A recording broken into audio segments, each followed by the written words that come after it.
બચાવવાની ઈચ્છા થશે, કાલે ઉઠીને છોકરું પરણાવવાનું થશે, કાલે ઉઠીને કઈ ઘરમાં નાનું મોટું દવાખાનું આવશે, કાલે ઉઠીને બીજું ત્રીજું કઈ આવશે, તો 5 પૈસા પડ્યા છે તો બીજાની જોડે હાથ લાંબો મારે નહીં કરવો પડે.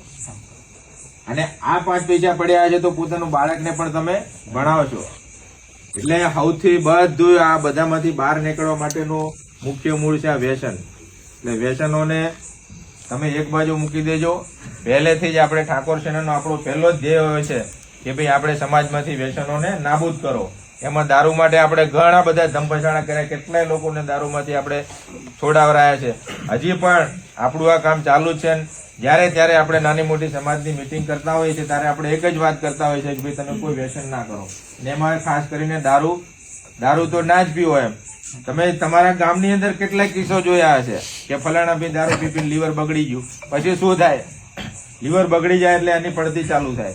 જે માણસે 20 થી 40 વર્ષની ઉંમરની અંદર કામ ધંધો કરવાનો છે, પ્રગતિ કરવાની છે, 5 પૈસા કમાવાના છે, કંઈક ઊંચા આવવાનું છે, એ કરવાની જગ્યાએ જયારે પોતે વ્યસન કરેલું હોય છે એટલે ખાટલે પડ્યો હોય છે. ખાટલે પડ્યો હોય એટલે પછી ઘરમાં જે કંઈ નાનું મોટું ઘરનો મૂભી જયારે ખાટલે માંદો પડ્યો હોય એટલે એના ઘરવાળાને બાળ બચ્ચાને દવા કરાવવાની તો ઈચ્છા થવાની જ છે.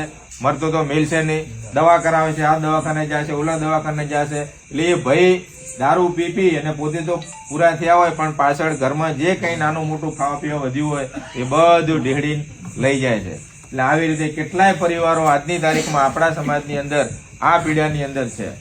એટલે જ્યારે તમને પણ આમાંથી કોઈને એવું વ્યસન હોય તો એને જાતું કરી દેજો. આજુબાજુમાં કોઈને પણ આવું હોય તો કહેજો. હવે વ્યસન એકલું દારૂથી જ એવું નહીં થતું. તમે ગુટખા ખાતા હોય, બીડી પીતા હોય, આ બધા વ્યસનો એવા છે. મારે કોઈ પણ જાતનું વ્યસન નથી. એક જ ખાલી ચા પીવા જોઈએ પણ જવા, બાકી એના સિવાય કોઈ જાતનું વ્યસન નથી. વ્યસન વગર એવું નથી. ચા પીવાય, ચા પીવાય.